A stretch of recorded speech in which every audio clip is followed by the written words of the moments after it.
كيف الحال؟ ما شاء الله عليك، ثوبك جميل تبارك الله. يلا تفضل.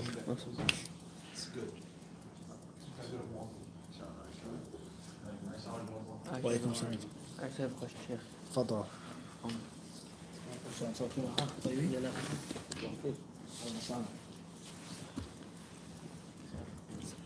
If one were to make a ghusl on Thursday night before Jumu'ah, would that count as the ghusl that is wajib for him to make for Jumu'ah prayer the next day? Question says, if one were to make ghusl Thursday night after Maghrib with the intention of Jumu'ah, would that count for the mandatory ghusl on Friday? No. You have to make it after Fajr comes in. After the time of Salat al-Fajr on Friday morning. And Allah knows best. And it shows FA, London, UK. During the ruku position, how should the arm and hands be exactly? And an unrelated question. Sorry, question coming from United Kingdom, during the ruku, how should the arms and hands be? What's important is that there are certain acts of ruku which are recommended. And they're not mandatory, but they're recommended. Okay? And from those acts is that the hands are placed on the kneecaps. You shouldn't necessarily clench your fingers 100% tight, nor should it be like this. It's like normal. Clenching in the kneecaps. Secondly is the arms, the elbows should be locked, and they should not be bent. Because if you bend your elbows, it's going to lead to your back not being straight. You lock the elbows, your back is going to be straight. Your back is not going to move, and it's going to stay, inshallah, centered. So the elbows should be locked, if you have the ability to do that. And Allah knows best. Same questioner. Is it wrong to say that the Mahdi could be among us now based on the current events happening? Question says, is it wrong to say that the Mahdi can be amongst us now based off on the current events that are happening? What are the current events that are happening now? Muslims being killed, Muslims killing. It's not necessarily something that's new. How many Muslims have been dying in Palestine now, unfortunately? For how long? Since the 40s, the 30s. How much land has been lost? How many Muslims, unfortunately, have maybe they're no longer Muslims left, and the list goes on of the fitan. So what is specific about 2018 that necessitates or says that the Mahdi is amongst us and not then? That's the first critical question that has to be answered. It has to be what? Answered, okay? And this is one of the things that you get fooled by reading the newspaper and watching the news, thinking that what's going on now is specific to now. It's not nothing new. It's been happening for some time, just in different levels and different amounts of media exposure. Everyone understand this? So it's a very important point with regards to anything. Secondly it's very dangerous for a person to say that the Mahdi is amongst us, or he's the Mahdi, or I'm the Mahdi. And we all know what happened to the Muslims the last time this claim was made, and the danger that came from that. What's important is whether the Mahdi comes today or tomorrow, what is going to be your standing with Allah subhanahu wa ta'ala? Most important thing. What is your standing with Allah? Are you making 5 prayers? You benevolent to your parents? And the list goes on. Focus on that. Death comes to you. The Mahdi comes to you. The Dajjal, this, whatever comes to you. You prepare yourself. Everyone understand this? As many of the pious predecessors would say, if the angel of death came knocking on my door, I wouldn't give him any. It's nothing new that I could do. Some of them said. There was nothing extra that I could do. Everyone understand this concept? فَلَا تَمُوتُنَّ إِلَّا وَأَنْتُمْ مُسْلِمُونَ. So that's what I'll say about that. And Allah knows best. Initials AA, Santa Rosa, California. Can a person pray witr after praying Qiyamul Layl in the night? Can a person make witr after making Qiyamul Layl at night? As we've explained yesterday, Qiyamul Layl, Tahajjud, Taraweeh, all of these things are synonyms for one concept. So what do you mean by Qiyamul Layl? You prayed in the masjid and they made witr, don't make another witr at home. You meant Qiyamul Layl in your house, the witr is going to be included. Well, how can that? Night prayer. And obviously there are many problematic issues that come, which in the next chapter perhaps we'll explain some of them with regards to Taraweeh. Is Taraweeh to be made in Jama'ah every single night? Is that the Sunnah? Is it the Sunnah to leave the Imam and make witr by yourself? There are different issues regarding this.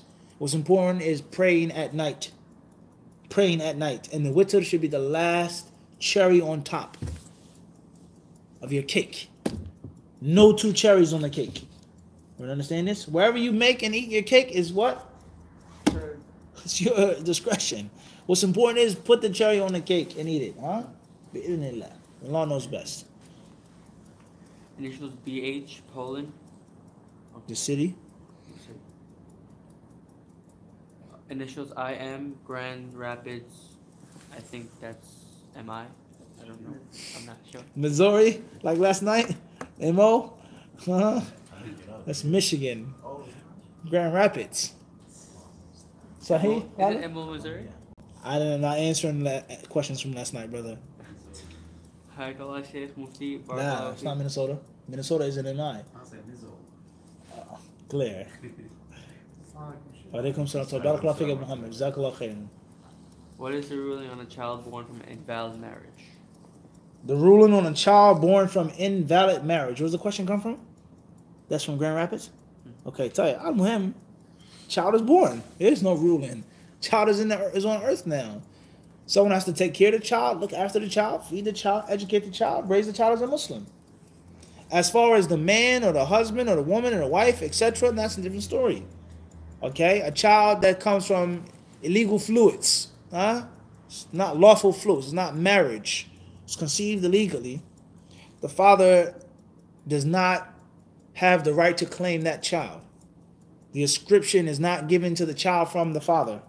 But do we even have that nowadays in 2018 in our secular lifestyle? What's your last name if I ask you right now? Is it your father's name? Is it Ibn Fulan? Or is it Davis or Jennings or Jenkins or Martin or whatever else your last name is? Where does that come from? We discussed this in Kitab al-Iman. Discussed this in Kitab al-Iman about those who attribute themselves to other than their fathers. Nah? And that they're free from the messenger of Allah. They made kufr. We explained what these hadiths mean. Go back to that, right? 3 years ago we explained this. If you have a last name, does that mean that's your father's name? Everyone understand this?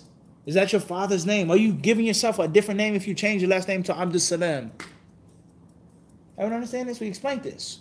So for the child to be attributed to his father through marriage or lawful concubinage, okay? I was reading the book and someone said in Islam, there's no sexual relations unless marriage. That's what the author said in the book. It says period. That's what it said, period. There's no lawful sexual relations in Islam except for marriage. That is not what? That's not true. That's not what? It's not true. Is there jihad? Is there... That's not... But that ruling absolutely being mentioned like that is what? Is inaccurate. And that's going against the Quran and the Sunnah. That could be a statement of kufr. Because Allah clearly says, إِلَّا عَلَى أَزْوَاجِهِمْ أَوْ مَا مَلَكَتْ أَيْمَانُهُمْ فَإِنَّهُمْ غَيْرُ مَلُومِينَ فَمَنْ ابْتَغَى وَرَاءَ ذَلِكَ فَأُولَٰئِكَ هُمُ الْعَادُونَ. So we have to be mindful of what we say. How you say it, talking to a teenager, you shouldn't have no relations unless it's your wife. That's one thing. What's the chance of a 60-year-old Muslim having a concubine? Lawful in Islam. But that doesn't mean that you write that and put it in your book like that. Are you understand the difference? Because that's takleeb, that's denying Allah's rulings. Allah says, except for their wives or that which their right hands possess. You understand this? So in Islam, the child from marriage takes his father's name. The child of lawful concubinage, I said lawful, legislated. Everyone understand this? The Sharia, not you have a girlfriend and you say it's my right hand possession. Or you kidnap. No. Talking about the deen. The child is attributed to his what? His father. Everyone understand this? Other than that, the child is not attributed to the father. He's attributed to the mother. Al-waladu lil-firash. The child belongs to the bed, meaning he who owns the bed, the house. It's my wife, I own the house, I own the bed. The child takes my name. So if it isn't one of those two things, then the child is not attributed to the father in Al-Islam. But in our secular lifestyle, who from among us is attributed to our father on name or on paper? If I ask your passport right now, does it say your father's name? Sheikh? Khan. That's your father's first name? Muhammad Khan. Khalid, yes or no? Everyone understand the point? And the same applies to rules of inheritance and many other issues because we live in church and state being separated. There's certain hadiths and rulings that don't even what? They can't even be applied unfortunately. So what's the true difference here?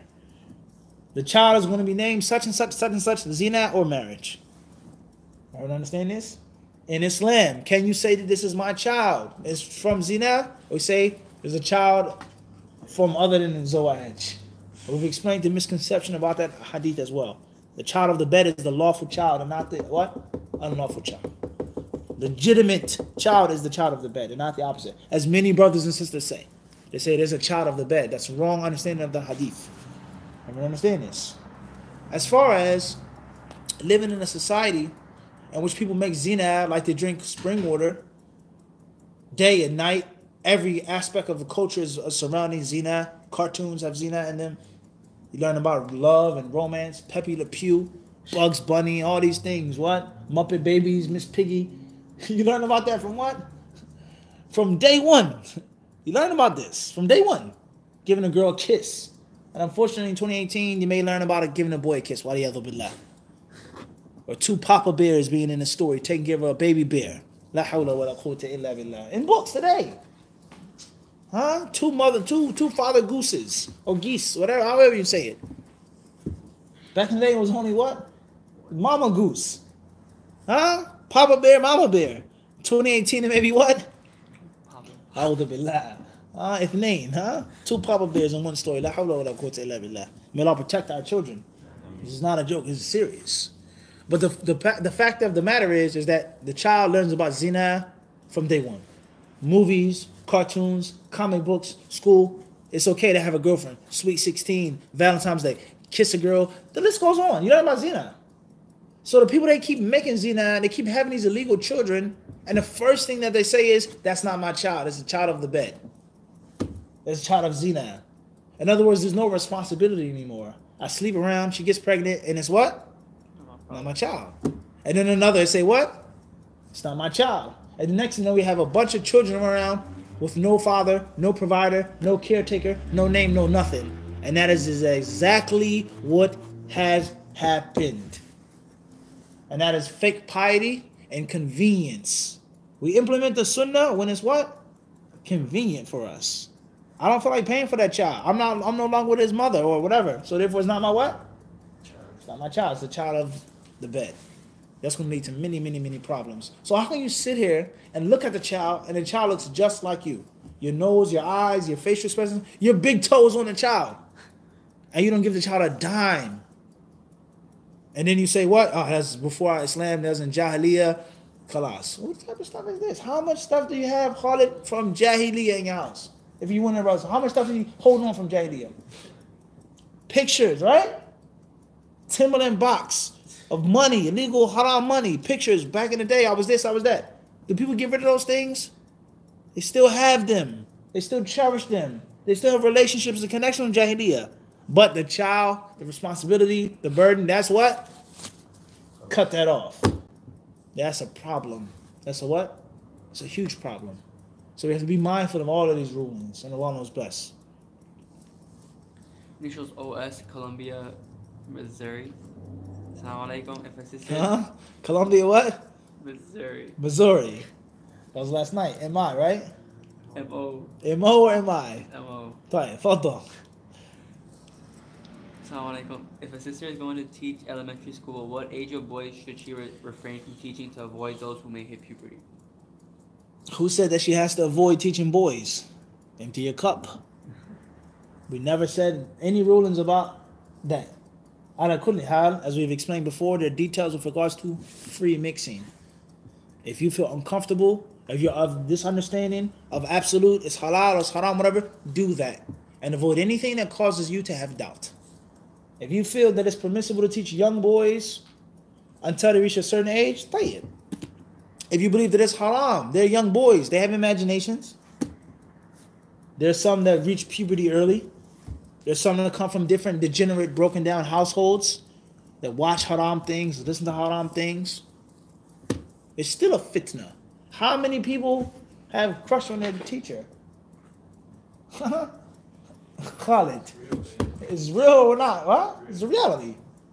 So the best thing to do is to avoid teaching boys in the elementary, middle, high school, etc. And if you feel that it is permissible and it is done respectfully and there is no free mixing or seclusion and you're dressed properly, then that's a different story. And if you want a balanced view, a balanced opinion, stop teaching them when you feel that they're on the edge of puberty. And Allah knows best. And hopefully that's clear. Initials AA from Miami, Florida. Can concubinage still be applicable today in countries where that a female maid has a room in the house? Can a man have relationship with a female servant? Question comes from Miami. Can concubinage be applicable in certain countries, certain states, certain places in which a man has a maid or a servant in a room in the house? Can he have relations with her? A maid is not a concubine. A servant is not a concubine. A butler or a chauffeur is not a concubine.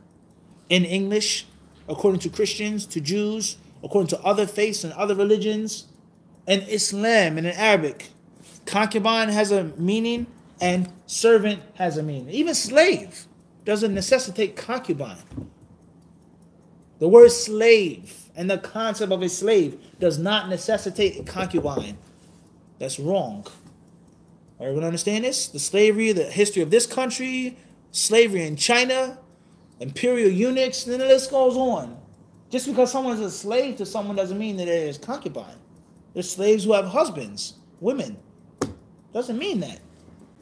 So if you have someone working for you and they live in your house, that doesn't mean that they're your concubine under any circumstance. Rather, concubine in Islam is no different than anything else. There are rulings, do's and don'ts. And it isn't, as we said, how you just want it to be. You just find someone, she's my concubine. It doesn't work like that. Are you fighting in Allah's cause? Show me your scars, your wounds from jihad. Where are they at, Khalid? How many does he have on his body? 0 to what? It's not that simple. It doesn't work like that. And Allah knows best. Initials AA, Santa Rosa, California. Should women join Salafi circles of knowledge if they can learn online? Which is better? Question from Santa Rosa, California. Should women join Salafi circles of knowledge if they can learn online? What's better? We say that women should join circles of knowledge. Women should join circles of beneficial knowledge. That's what we say. And we did not say Salafi circles of knowledge. A beneficial circle of knowledge. Women should join and sit in.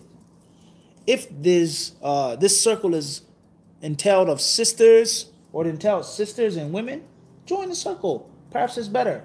It's nothing like being there in person, sitting in person, benefiting in person, instead of learning virtually from a distance or online. You understand this? If you can't go, or your husband doesn't allow you to go, or it's too much, or whatever the case, you learn online. But there's nothing like live. It's nothing like a live show. You understand this? The iman booster, the masjid, the dhikr, the sisterhood, all of that can only be attained in person. And Allah knows best.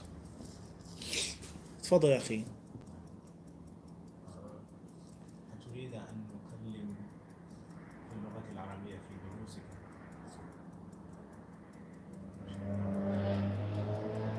أنا ضعيف في اللغة العربية ولكن أكلم بإذن الله تعالى. درست في اليمن صح؟ هذا سؤال التاريخ عن ذلك البلد. قبل ولدت نبينا صلى الله عليه وسلم عليه الصلاة والسلام. يعني